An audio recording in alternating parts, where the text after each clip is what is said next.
Bonjour à tous. Nous saluons tous nos internautes qui nous suivent en ce moment-ci, mais aussi les téléspectateurs et les internautes qui nous suivront en différé. Que Dieu vous bénisse. Nous nous réjouissons de la présence de chacun de vous dans ce culte ce matin et nous apprécions votre présence dans ce culte. Amen. Parce que c'est votre présence qui fait l'Église. Nous sommes en train d'étudier ce thème sur la multiplication qui est le thème de notre année en 2014. Je vous invite à lire le texte dans le livre de Genèse au chapitre 41. Nous lirons les versets 47 à 52. Genèse 41, versets 47 à 52. Nous lisons ensemble. Pendant les 7 années de fertilité, la terre rapporta abondamment. Joseph rassembla tous les produits de ces 7 années dans le pays d'Égypte. Il fit des approvisionnements dans les villes, mettant dans l'intérieur de chaque ville les productions des champs d'alentour. Joseph amassa du blé comme le sable de la mer en quantité si considérable que l'on cessa de compter parce qu'il n'y avait plus de nombre. Avant les années de famine, il naquit à Joseph 2 fils que lui enfanta Asnath, fille de Potiphéra, prêtre d'On. Joseph donna au premier-né le nom de Manassé, car, dit-il, « Dieu m'a fait oublier toutes mes peines et toute la maison de mon père. » Et il donna au second le nom d'Éphraïm, car, dit-il, « Dieu m'a rendu fécond dans le pays de mon affliction. » Amen. Aujourd'hui, nous allons parler de la puissance de la gestion. La puissance d'une bonne gestion, disais-je. Ce texte que nous venons de lire nous parle non seulement de Joseph qui organise les choses, mais de Joseph qui devient un bon gestionnaire pour ce qui est produit pendant ces 7 années d'abondance. D'abord, voyons la définition du mot gestion ou gérer. Premièrement, le dictionnaire Larousse nous dit que la gestion est une action ou manière de gérer, d'administrer, de diriger, d'organiser quelque chose. Je répète, la gestion est une action ou une manière de gérer, d'administrer, de diriger et d'organiser quelque chose. La deuxième définition, la gestion est une science de l'administration et de la direction d'une organisation ou d'une économie d'entreprise.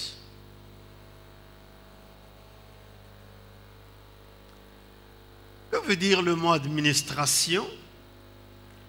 L'administration, c'est l'action de gérer un bien, un ensemble de biens.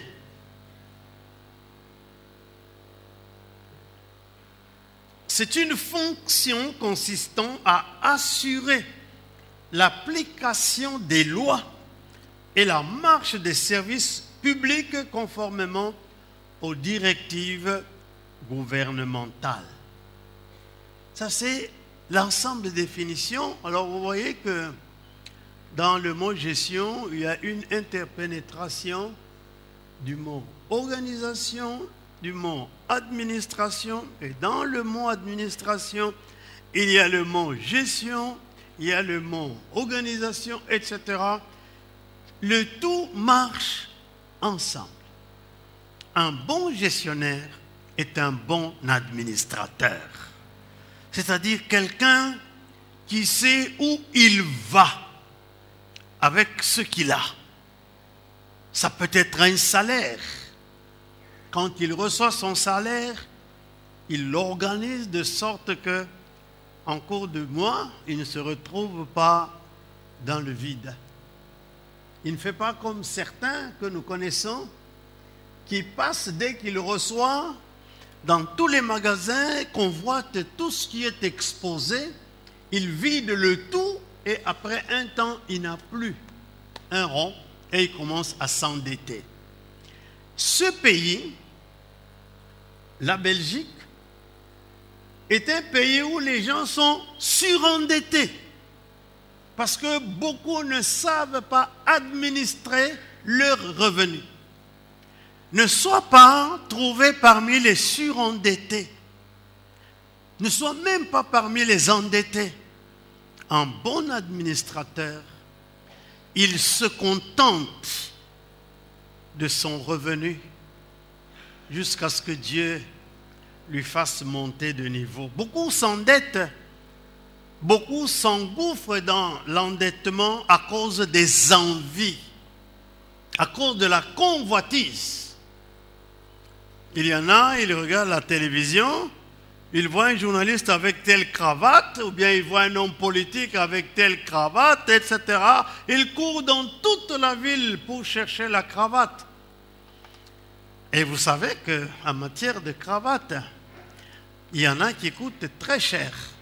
J'ai vu des cravates aux États-Unis qui coûtent plus de $100. Pour l'Amérique, c'est cher. Nous devons nous contenter de vivre selon nos moyens.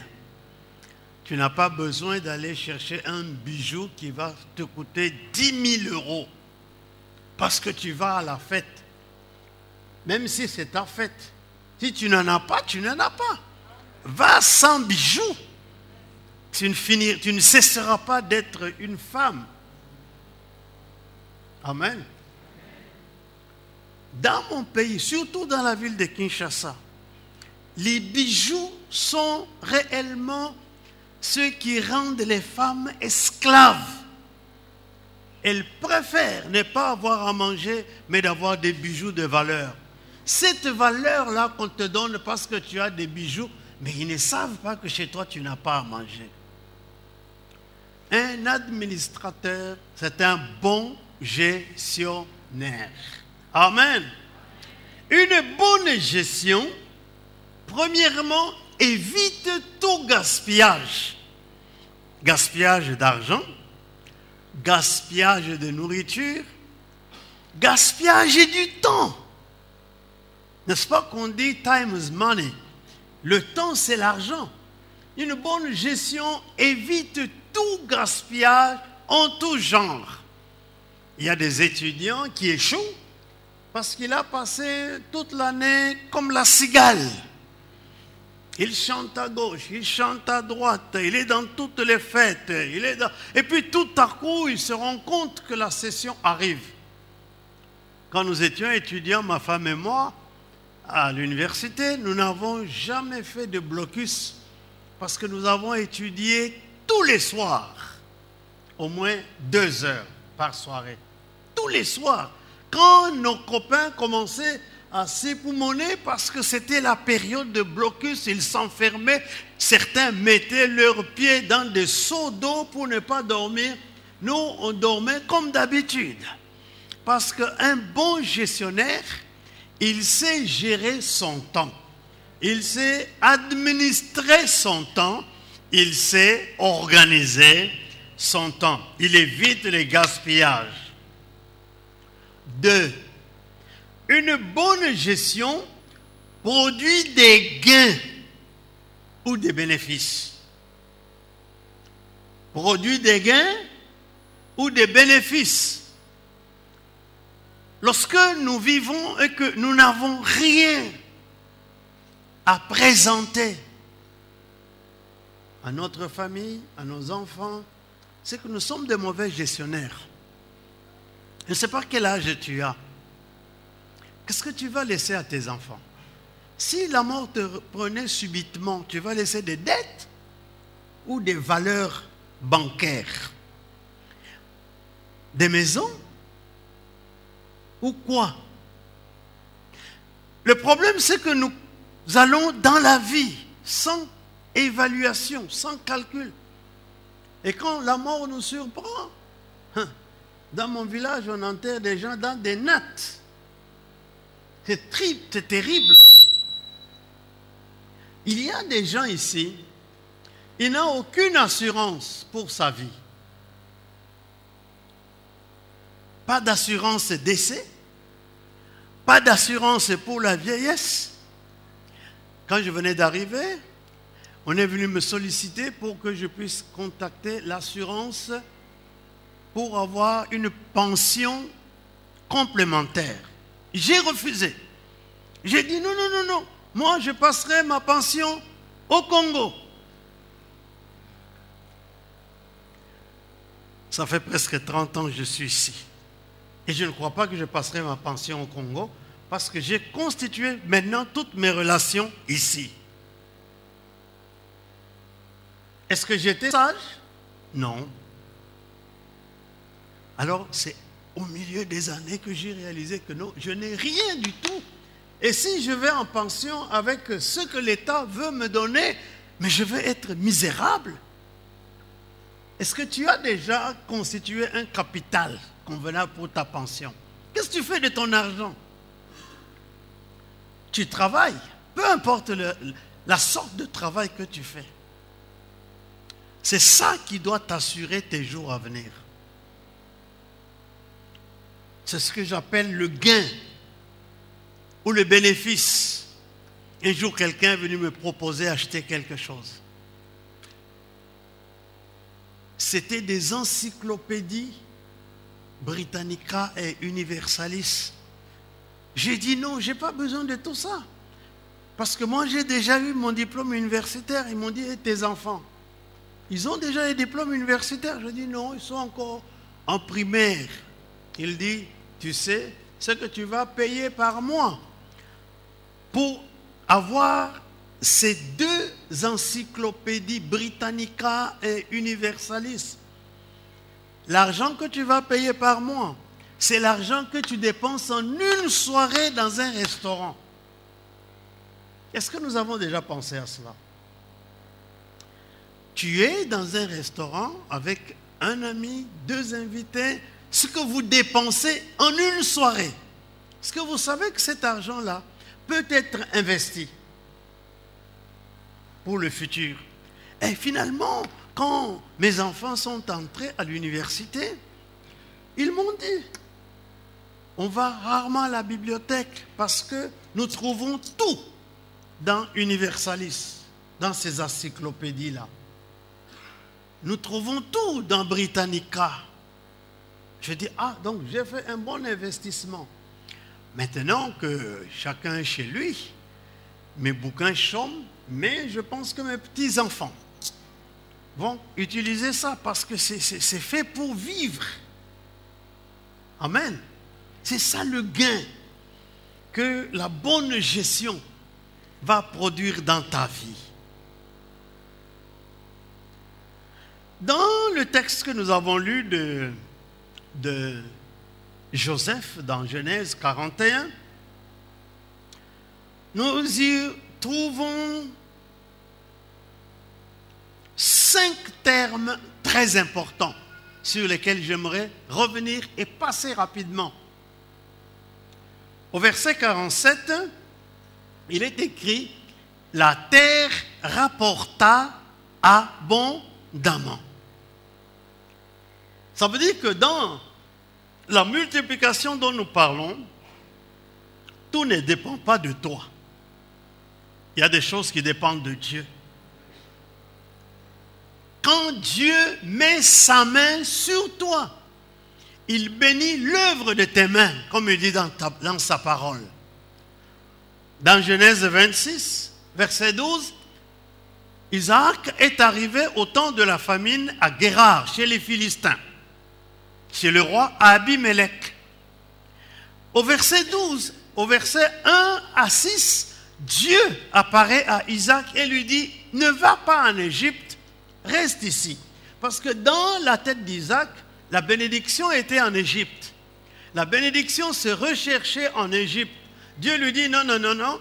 La bénédiction n'est ni en Égypte, ni où que ce soit. Pour toi, homme de Dieu, la bénédiction est à la place que Dieu t'assigne de vivre. Il dit, je serai avec toi. Reste ici. Alors, si tu es en Belgique, non pas parce que Dieu t'a demandé de venir ici, eh bien, tu vas, je m'excuse, poireauter, hein?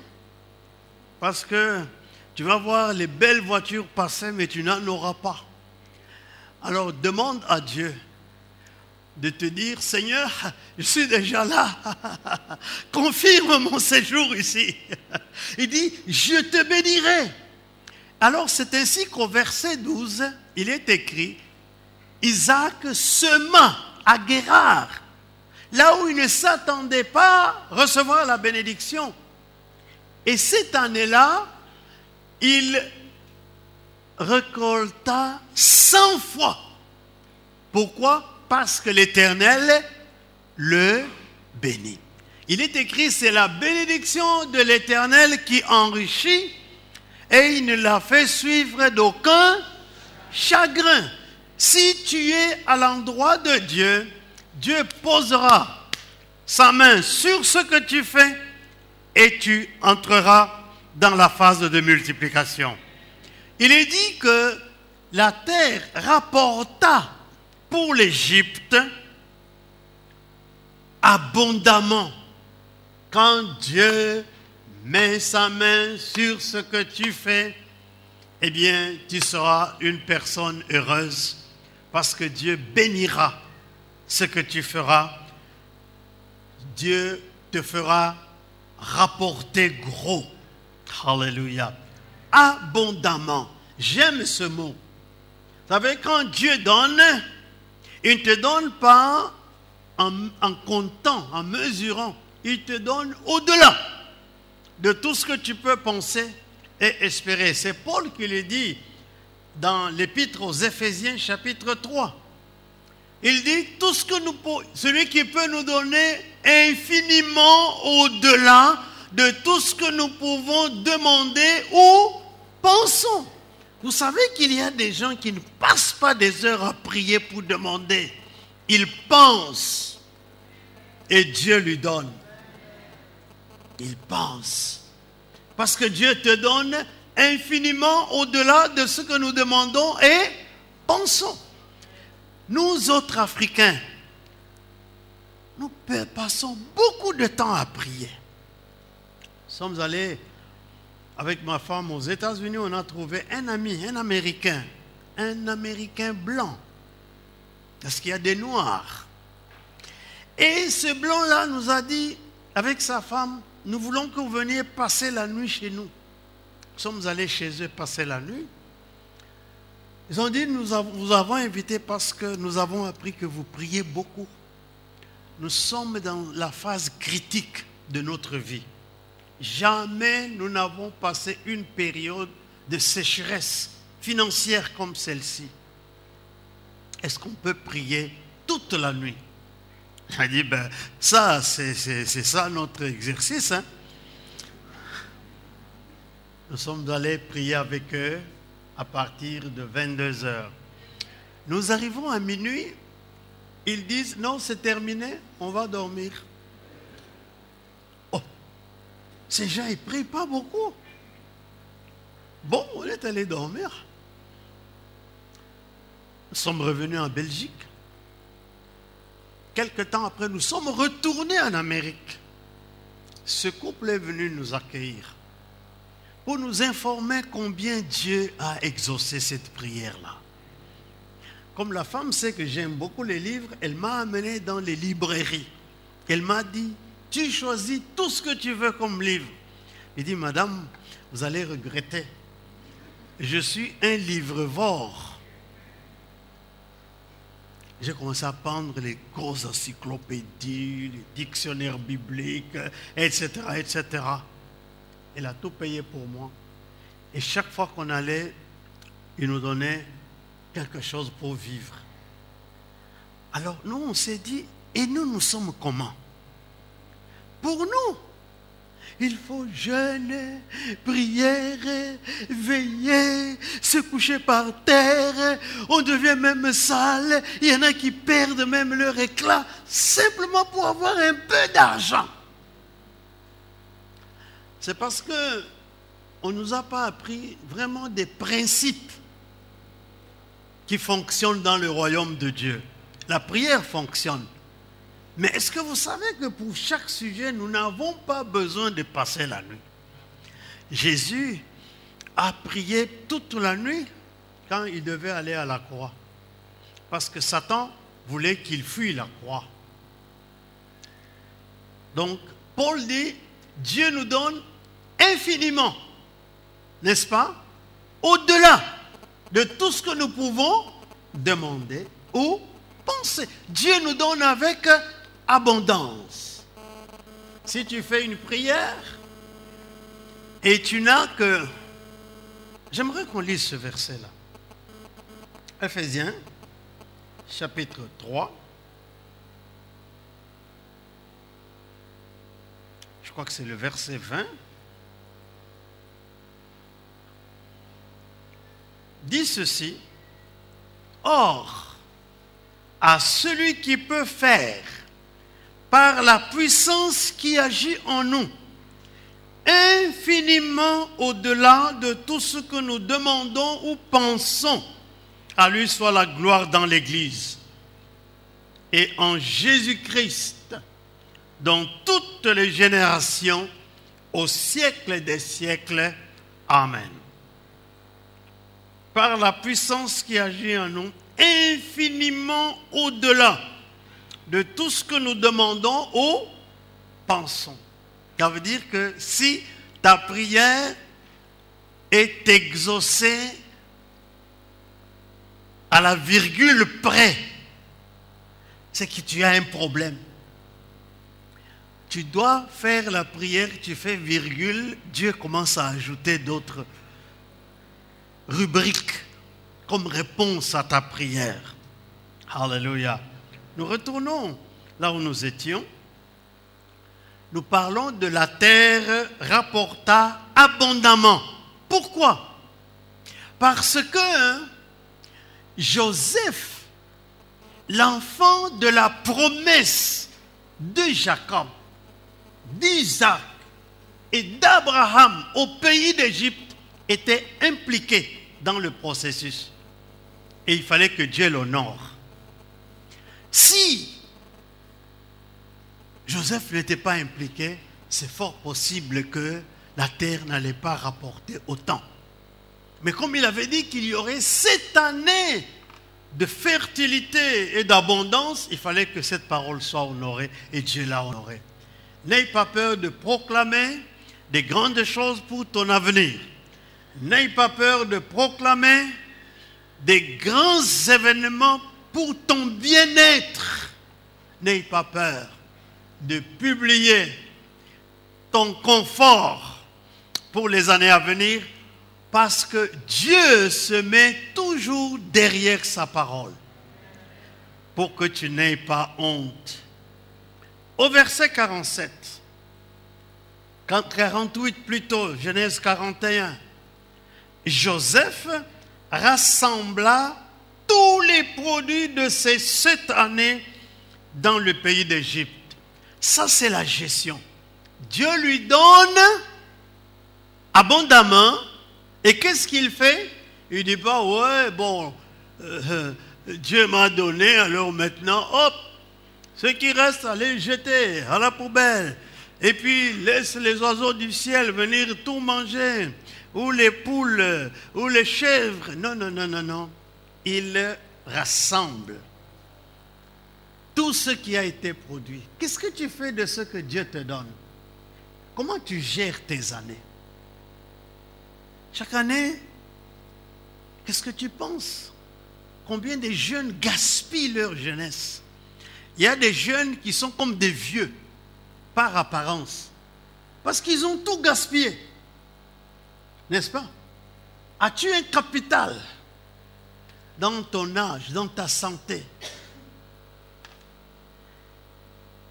Il rassembla tous les produits de ces 7 années dans le pays d'Égypte.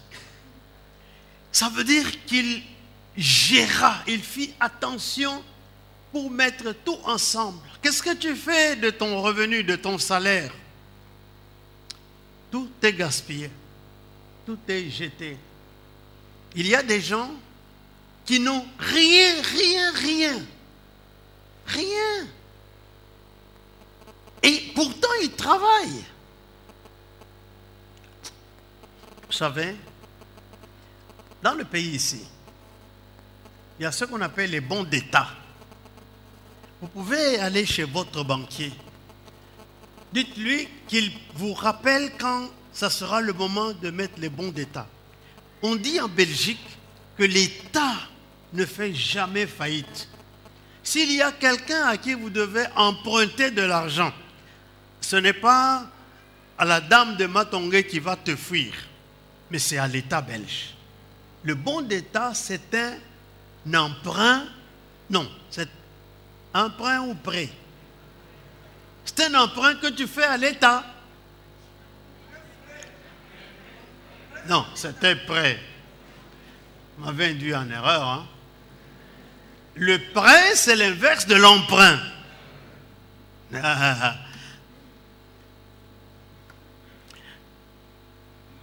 Le prêt à l'État, le bon d'État est un prêt que tu fais à l'État. Et je vais vous dire pourquoi. Si c'est pour 5 ans, vous allez dormir pendant 5 ans. Vous ne serez pas tenté quand vous allez rencontrer un beau sac dans un magasin, courir, prendre ce que tu as mis à part. Non. Ça reste bloqué là-bas pendant 5 ans. Et quand vous revenez pendant 5 ans, on te donne ton capital que tu as prêté à l'État, plus les intérêts. Combien d'Africains savent faire ça? Oui, il y a quelques dames qui me disent, oui, j'ai des bons d'État. Ah, bravo. Les autres Africains, ils n'ont que le français. Ce que nous disons, c'est le français pour rien. Amen. Votre salaire doit être géré de façon à vous produire des intérêts.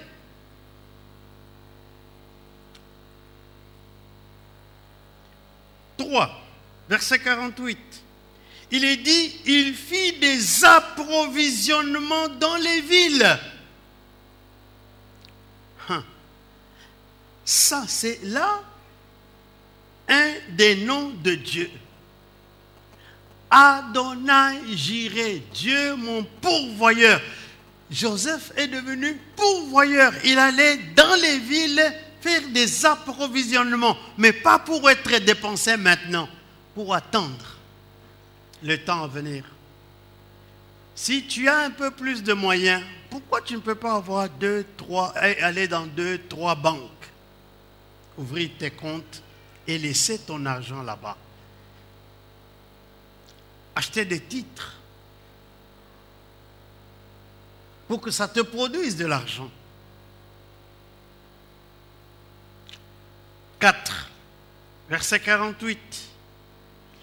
Il mettant dans les villes les productions des champs d'alentour. Est-ce que Dieu t'a mis en Belgique par hasard? Non. Dieu t'a mis en Belgique pour que pendant que tu vis en Belgique, tu jouisses de ce qui est autour de toi. Je disais que quand nous sommes arrivés ici, comme notre mandat était entre 3 et 5 ans, on allait nous rappeler au Congo. Nous avons acheté des télévisions avec module K', des voitures japonaises, parce que les garages à Kin, c'est les Japonais, vous avez des pièces de rechange. Et on a commencé à vivre comme ça, provisoirement, jusqu'à ce que j'ai rencontré un couple qui nous a dit, mais voilà ce que nous avons fait aussi. On a vécu, je crois qu'ils avaient vécu ici à peu près 25 ans. Et tout était entassé pour le retour. 25 ans. Et quand ils sont partis au Congo, ils sont tous les deux tombés malades. Ils sont revenus laissant leurs caisses et leurs cartons qu'ils avaient expédiés de la Belgique. Pour recommencer une nouvelle vie ici, ils nous ont dit, vivez votre vie en Belgique. Au Congo, vous irez, peut-être. Et voilà, nous sommes encore là. Nous sommes encore là. Peut-être tu es encore là pendant plus longtemps que nous. Quelle est ta vie? Toujours regardant en arrière. Oui, les oncles ont dit, les tantes ont dit, etc. Mais tu n'es pas venu ici pour travailler pour les oncles et les tantes. Tu es venu ici pour travailler pour toi, ton conjoint et tes enfants, point.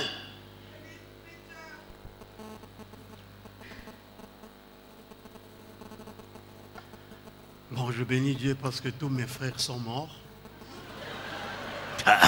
Vous voulez que je vous dise quoi?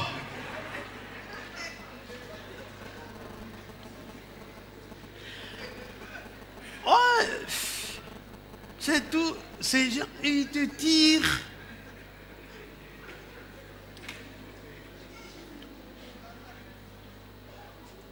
Quand je suis arrivé ici, je n'ai même pas encore acheté une bicyclette. Mon frère aîné m'écrit, envoie-moi un camion. Je dis, quand même.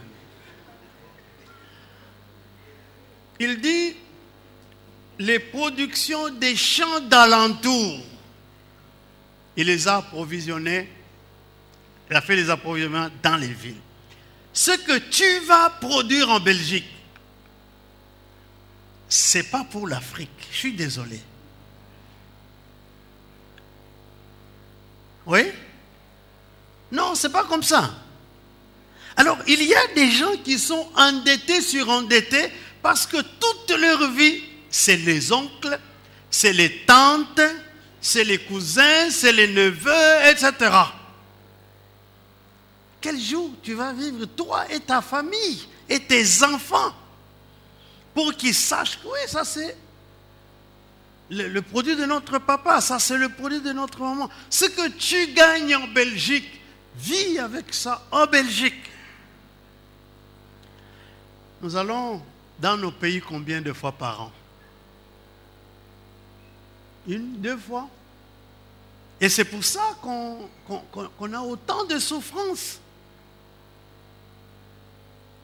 J'étais avec un monsieur qui avait construit beaucoup de maisons quand il était au Congo. Il me disait, je vais retourner tout vendre. Parce que, est-ce que mes enfants là, qui sont nés ici, vont retourner au Congo pour vivre dans ces maisons-là? Alors, qui y vit? Des cousins, des tantes. Mais c'était manque à gagner. Ouais? Parce que tu pouvais louer ces maisons. N'est-ce pas? Et gagner de l'argent. Alors que Dieu nous aide à être de bons gestionnaires. Et nous prions Dieu, je n'ai plus d'argent. Dieu te dit, mais je sais pas moi, à Yaoundé ou à Kinshasa ou à Bangui, tout ce que tu as stocké là-bas, c'est l'argent qui pourrit. Verset 49. Joseph amassa du blé comme le sable de la mer, en quantité si considérable que l'on cessa de compter. Quand Dieu commence à te donner des provisions pour la multiplication, à un moment donné, tu ne sais plus compter. Au psaume 78, verset 27, le psalmiste nous parle des œuvres de Dieu pour le bien-être de son peuple.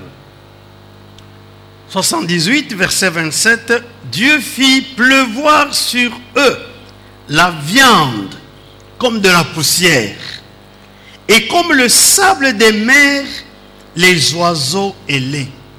Donc il veut nous dire que quand Dieu leur a donné, n'est-ce pas, la viande dans le désert, ce n'était pas un petit oiseau, deux petits oiseaux, c'était comme la poussière, c'était beaucoup. Et cette viande venait tous les jours. Quand Dieu commence à te bénir et à te faire du bien dans la saison de fertilité, ça sera durant toute la saison. Mais encore une fois, cette saison aura un jour sa fin. Soit tu vas vieillir, tu n'auras plus la force de travailler, soit tout simplement, pour des raisons, tu ne seras plus dans la mesure de produire. Jérémie 33, verset 22, il dit ceci: de même qu'on ne peut compter l'armée des cieux, ni mesurer le sable de la mer, de même je multiplierai la postérité de David, mon serviteur, et les Lévites qui font mon service.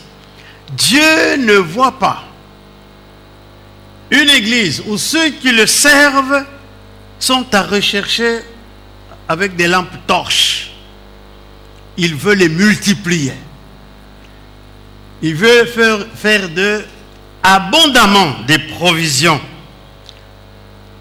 Dieu va faire que ce que tu vas toucher soit vraiment multiplié et béni. Merci Seigneur. Alors pour terminer,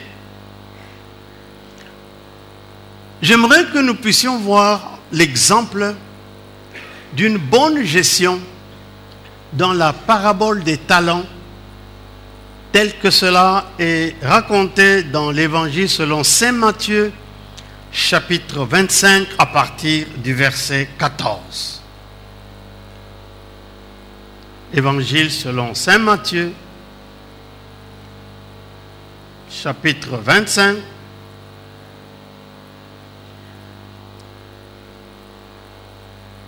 à partir du verset 14.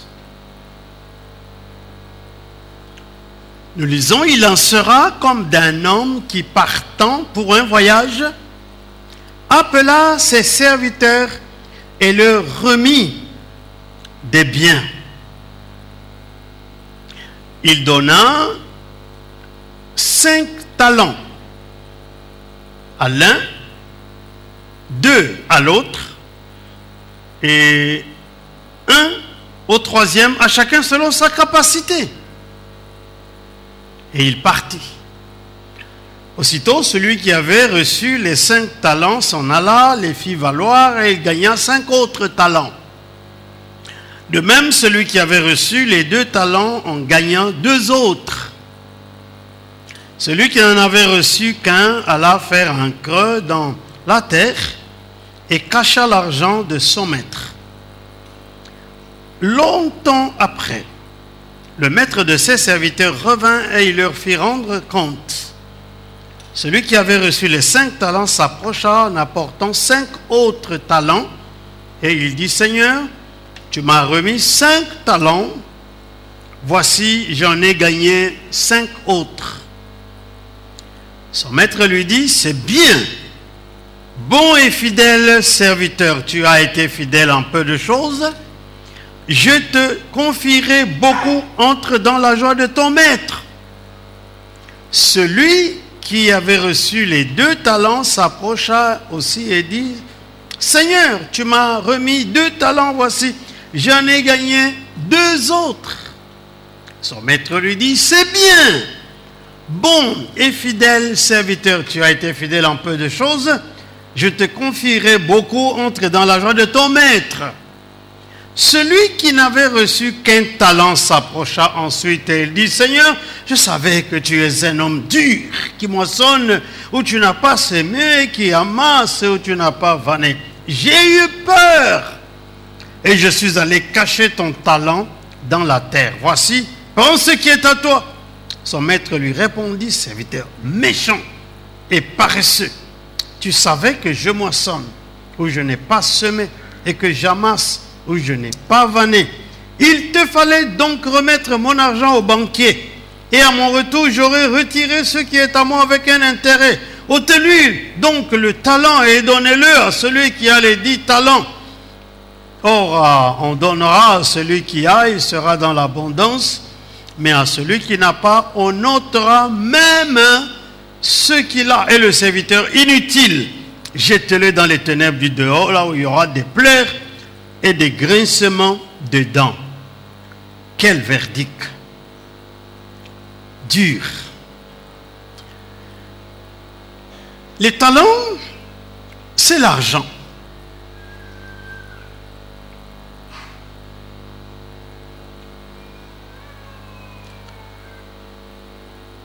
Les talents, c'est l'argent.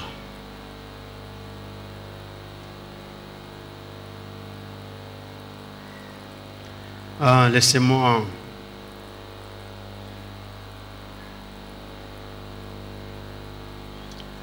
ce que j'avais écrit s'est effacé. Ça, c'est la technologie.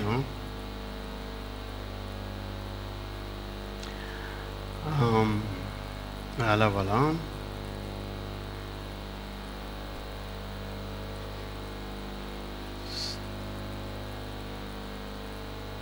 Un talent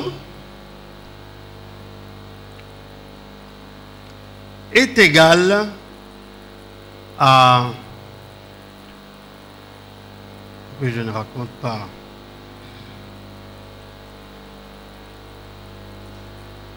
$2900 américains autour de ce jour. Ça, c'est un talent d'or.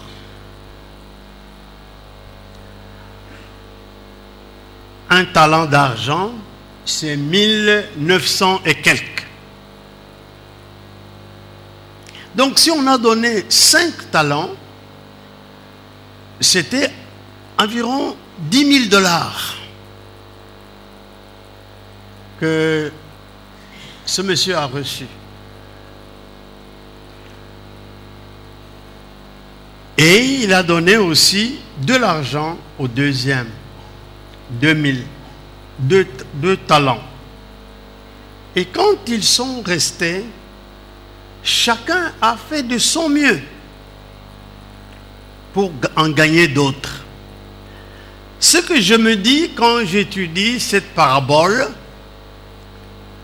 quand il dit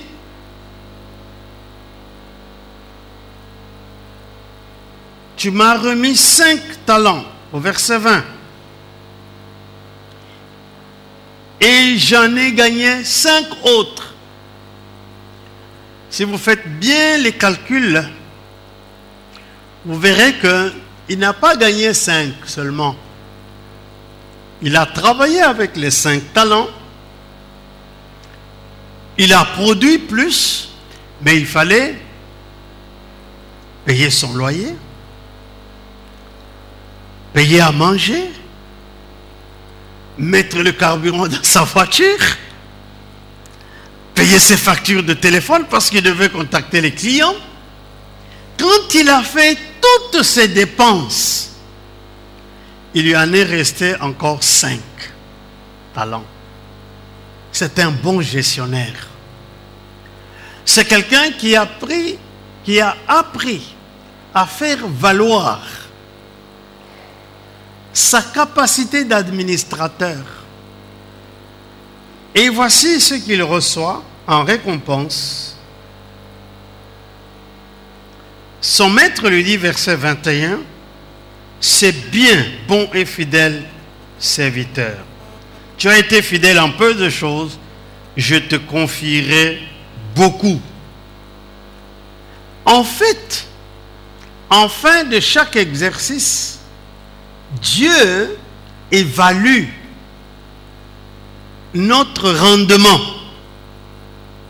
de ce que Dieu nous a donné comme chose, talent à faire valoir, comme un matériel à faire valoir. Et Joseph, c'est tout ce qu'il a fait. Parce que Pharaon allait lui demander de rendre compte. Quand vous allez au chapitre 41 de ce livre de Genèse,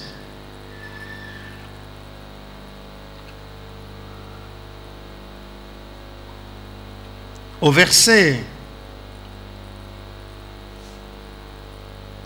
53 et les suivants, les 7 années d'abondance qu'il y eut au pays d'Égypte s'écoulèrent. Et les 7 années de famine commencèrent à venir, ainsi que l'avait annoncé Joseph. Il y eut famine dans tous les pays, mais dans tout le pays d'Égypte, il y avait du pain. Quand tout le pays d'Égypte fut aussi affamé, le peuple cria à Pharaon pour avoir du pain. Pharaon dit à tous les Égyptiens, allez vers Joseph et faites ce qu'il vous dira. La famille régnait dans tout le pays. Joseph ouvrit tous les lieux d'approvisionnement et vendit du blé aux Égyptiens. Voilà, ça c'était le moment important.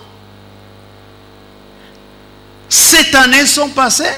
Joseph a fait des économies, des réserves.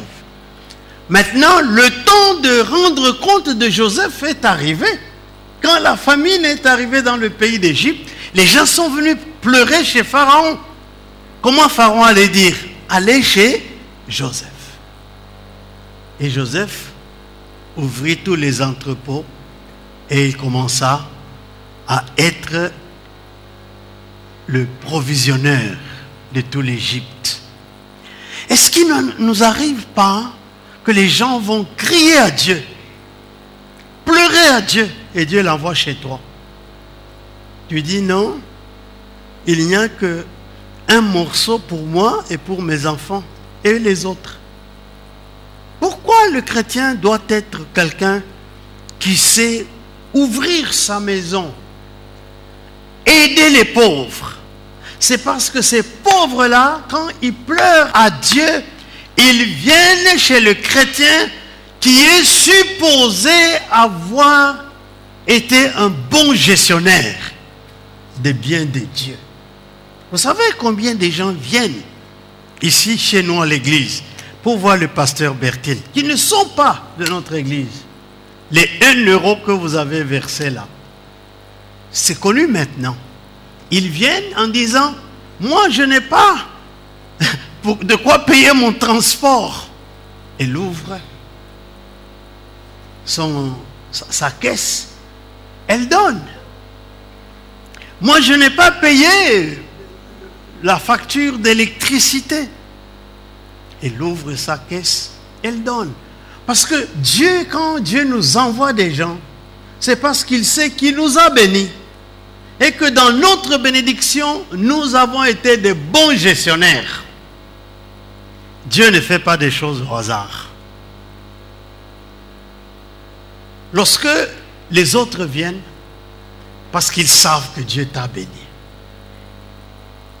Alors cette bénédiction, ce n'est pas seulement pour les gens de notre famille. Vous voyez, Joseph a reçu sa famille à la fin de la liste. Mais ça a commencé par les Égyptiens. Ensuite, tous les autres pays sont venus. Dieu ne te bénit pas seulement pour ta famille, Dieu te bénit aussi pour les autres. Un vrai chrétien, c'est celui qui a son portefeuille prêt pour aider les autres aussi. Pourquoi? Parce que Dieu t'a donné. Et Dieu envoie ceux qui sont dans la misère chez toi. Parce qu'il suppose que tu as été un bon gestionnaire. Et nous allons rapidement, pour terminer, parlait du bénéfice de Joseph lui-même, en dehors de sa famille.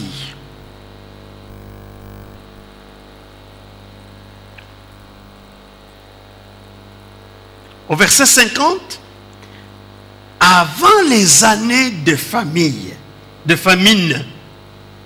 il naquit à Joseph 2 fils, que lui enfanta Asnath, fille de Potiphéra, prêtre d'On.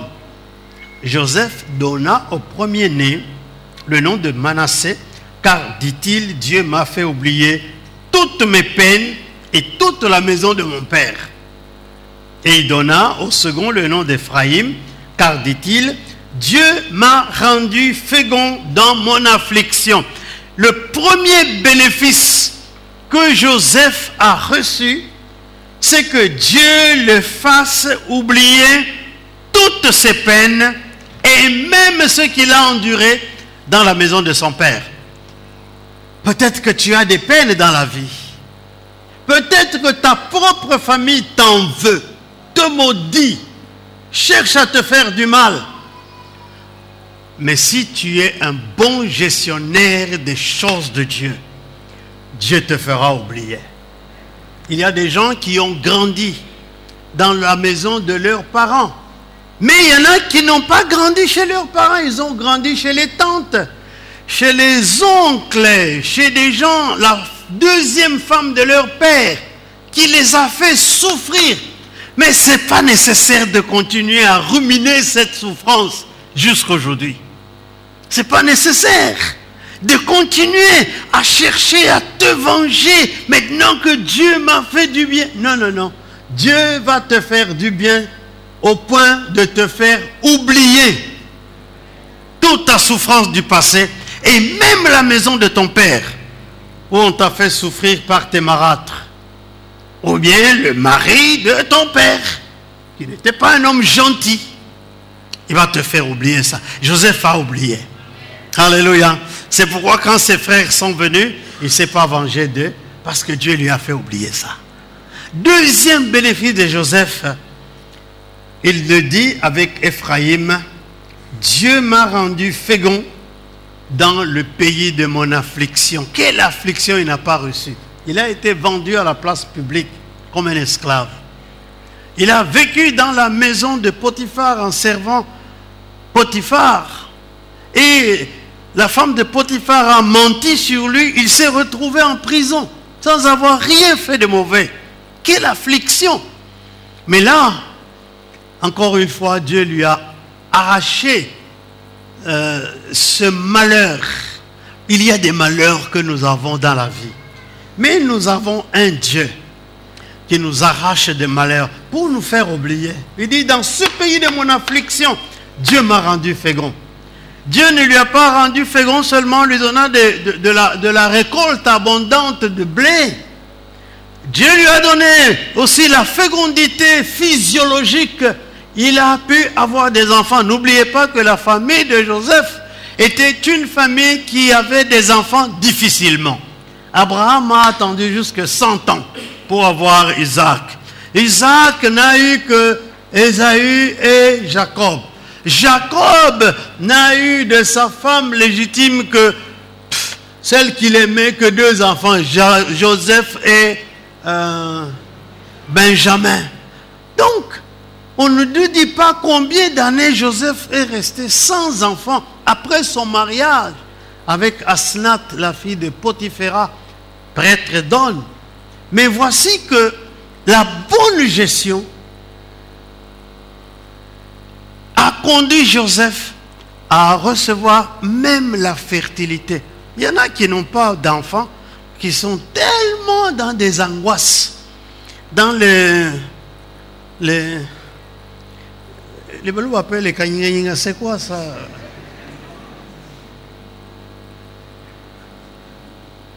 Donc, ils sont en train de se...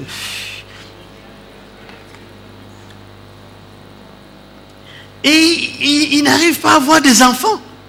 Ils sont toujours tristes. Ils se réveillent tristes, ils dorment tristes. Et alors, c'est grave. Mais Joseph, Dieu l'a oublié, l'a l'a libéré de tout ça. Et il l'a rendu fécond. Et il a eu Ephraïm et Manassé. Mais vous savez que quand Jacob est arrivé, il lui a pris Ephraïm et Manassé. Mais Dieu lui a donné d'autres enfants. Dieu peut faire de ta vie un miracle dans ce pays-ci. Je ne sais pas ce que tu as vécu. Peut-être au travail, tu n'es pas heureux. On est en train de te brimer. Tu connais peut-être des injustices à cause de ton origine. Je ne sais pas qu'est-ce que tu vis. Mais Dieu te fera oublier tout cela. Dieu essuiera les larmes de tes yeux. Mais vous voyez que nous ne pouvons pas sortir le texte de son contexte. Pour Joseph, c'est la bonne gestion qui a ouvert les portes à la bénédiction de Dieu. Es-tu un bon gestionnaire? Nous allons prier maintenant. Mais j'aimerais prier comme à 8h30. D'abord pour tous les mauvais dépensiers, les mauvais gestionnaires, qui ont les mains qui dépensent. Il reçoit le salaire, mais vers le 15, il n'a plus rien, il commence à s'endetter. Il y a des mauvais, des mauvais dépensiers. Je vais prier pour toi. Tu es mauvais gestionnaire. Alléluia. C'est normal que nous prions pour que les gens soient des bons gestionnaires. Vous êtes d'accord? Nous n'allons pas prier seulement pour les maux de tête et les maux de ventre. Parce que si tu n'as pas l'argent, la tension va venir. Les ulcères. Mon beau-frère, le grand frère de ma femme disait, quand tu as l'argent, même en hiver, tu n'as pas besoin de manteau. Il dit, vous êtes toujours, vous tremblez de froid parce que vous n'avez pas l'argent. Il faut que tu sois un bon gestionnaire pour avoir l'argent. Amen. Vous avez déjà vu des gens qui se promènent en hiver ici sans manteau? Oui? Ils n'ont pas de damarres à l'intérieur. Hein? Ils sont bien. Un jour, j'étais à Paris. Un commerçant m'a dit, moi, je ne mets jamais des habits lourds. Même en hiver, je mets des habits légers. Parce que mon corps supporte ça.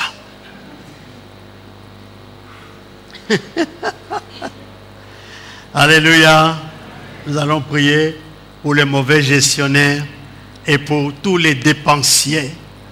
Si vous êtes de ces gens-là, vous quittez juste là où vous êtes et vous venez ici. On va prier avec vous. Mauvais gestionnaires, dépensiers.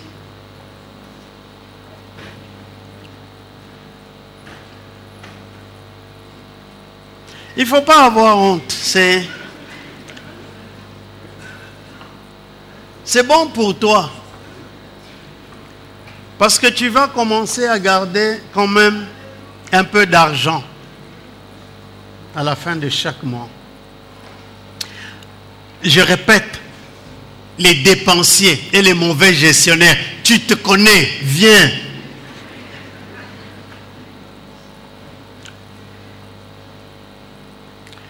Voyez,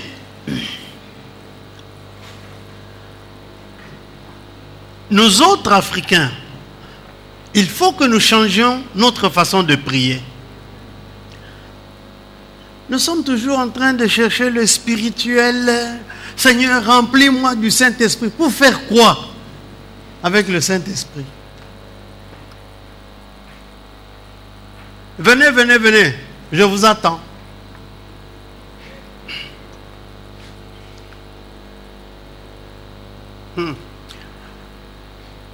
Peut-être tu seras le prochain millionnaire. Quand tu vas commencer à bien gérer ce que Dieu te donne. Et quand les années passent, tu commences à préparer ta pension. Tu sais que tu n'as pas peur, tu as suffisamment de réserves pour vivre ta pension. Est-ce qu'il y a encore d'autres? Et je vais attendre encore un peu parce que je sais qu'il y en a qui traînent là. Toi qui achètes des sacs chaque fois que tu... Ici, là, vous n'êtes pas venus. Équipe de louanges. Mauvais, mauvais gestionnaire et dépensier. Venez. Vous étiez déjà là à 8h30, mais pas tout. Moi, je vois beaucoup de visages qui n'étaient pas là à 8h30. Chorale. Vous étiez là? Non, je n'ai pas vu beaucoup de choristes. Ils sont où? Ah oui, 2. Alors, nous allons prier. Vous savez, c'est une prière spirituelle. Parce que ça va nous garder de gaspillage inutile. Amen. Alors j'aimerais que chacun répète cette prière après moi. Seigneur Jésus, je suis venu devant toi parce que je reconnais de mal gérer mes avoirs. Je suis un mauvais dépensier. Je suis incapable d'économiser suffisamment pour constituer un capital qui me permettra de décoller pour le futur. Je te remercie, Seigneur, pour ce temps d'abondance que tu me donnes,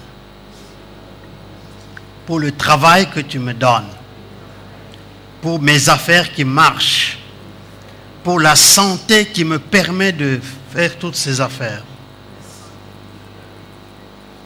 Je suis venu devant toi pour te demander de l'aide, pour que je sois un bon gestionnaire. Je m'engage devant toi à bien gérer désormais ce que tu m'as donné. Je m'engage devant toi à éviter de gaspillage, que ce soit de mon argent ou de mes biens. Je vais rendre mon conjoint heureux et mes enfants. Et tout ce que je produis. Aide-moi, Seigneur. Je vais, à partir d'aujourd'hui, être comme Joseph. Être un bon gestionnaire. Et lorsqu'on m'engagera dans un endroit public, je serai un modèle et un exemple. Seigneur, je te remercie parce que tu me permets de commencer un nouveau jour. À partir de ce jour, je te remercie, Seigneur. Je t'ai prié au nom de Jésus. Amen. Vous pouvez retourner à votre place.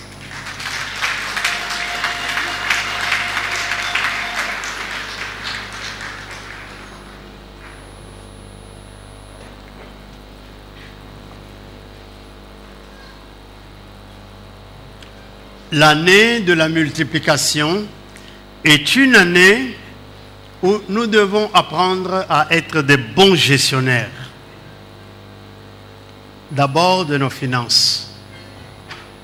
Amen. Alors que Dieu vous bénisse, nous allons préparer nos